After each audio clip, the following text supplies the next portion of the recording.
ziua, numele meu este Adrian Ionescu.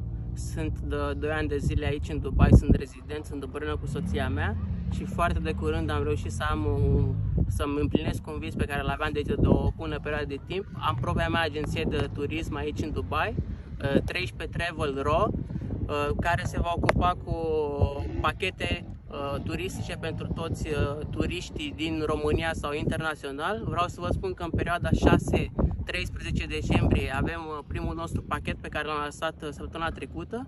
Un pachet aici în Dubai la un hotel de 4 stele în Al Barsha, care o să fie un proiect foarte promițător pentru toți care vor veni. Deja avem confirmare de 2 cupluri pentru acest pachet și suntem încântați pentru că avem posibilitatea să lucrăm cu niște parteneri online și offline și vă așteptăm în Dubai.